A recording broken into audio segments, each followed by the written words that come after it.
ଆପଣଙ୍କ ଘର ମଧ୍ୟ ଘଷିପୁରା କି ଏବଂ ଆପଣ ଏହି ଶୈବପୀଠ ବିଷୟରେ ଜାଣିନାହାନ୍ତି? ଚାଲନ୍ତୁ ଆଜି ଏମିତି ଏକ ଶୈବପୀଠ ସମ୍ପର୍କରେ ଜାଣିବା ଯେଉଁଠି ଭଗବାନ ଶିବ ଆନୁମାନିକ 500 ବର୍ଷରୁ ବୈତରଣୀ ନଦୀ ତଟରେ ପୂଜା ପାଇ ଆସୁଛନ୍ତି, ଯାହାର ଇତିହାସ ଆପଣମାନଙ୍କୁ ଆଶ୍ଚର୍ଯ୍ୟ କରିଦେବ।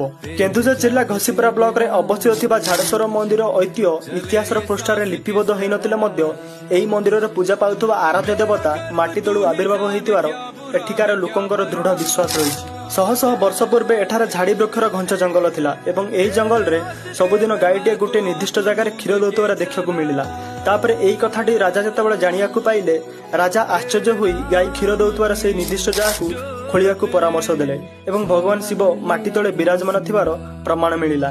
ଯେହେତୁ ପ୍ରଭୁ ଝାଡ଼ି ଜଙ୍ଗଲରୁ ଆବିର୍ଭାବ ହୋଇଥିଲେ, ସେଥିପାଇଁ ମନ୍ଦିରର ନାମ ଝାଡେଶ୍ୱର ରଖାଗଲା। ବର୍ତ୍ତମାନ ଏହି ମନ୍ଦିରରେ ଭଗବାନ ଶିବଙ୍କ ପୂଜା ହେବା ସହ ମା ପାର୍ବତୀ, ସଙ୍କଟମୋଚନ ହନୁମାନ ଏବଂ ଅନ୍ୟାନ୍ୟ ଦେବାଦେବୀ ମାନଙ୍କ ମଧ୍ୟ ପୂଜା ହୋଇଥାଏ। କେବଳ ଏତିକି ନୁହଁ, ଏଠାରେ ପ୍ରତ୍ୟେକ ବର୍ଷ ମହାଶିବରାତ୍ରି ଓ ବାରୁଣୀ ଯାତ୍ରା ମଧ୍ୟ ହୋଇଥାଏ। ତାହେଲେ ଆପଣମାନେ କେବେ ଏହି ମନ୍ଦିରକୁ ପୂଜା କରିବା ପାଇଁ ଆସୁଛନ୍ତି? ଆଉ ହଁ ଆଜ୍ଞା, ଏହିଭଳି ଲୁଚି ଯାଇଥିବା ଐତିହାସିକ ତଥ୍ୟ ପାଇଁ ମୋତେ ଫଲୋ କରନ୍ତୁ ଏବଂ ଏହି ମନ୍ଦିର କୋଉ ରାଜା ନିର୍ମାଣ କରିଥିଲେ ଏହା ମଧ୍ୟ କମେଣ୍ଟ ମାଧ୍ୟମରେ ଜଣାନ୍ତୁ।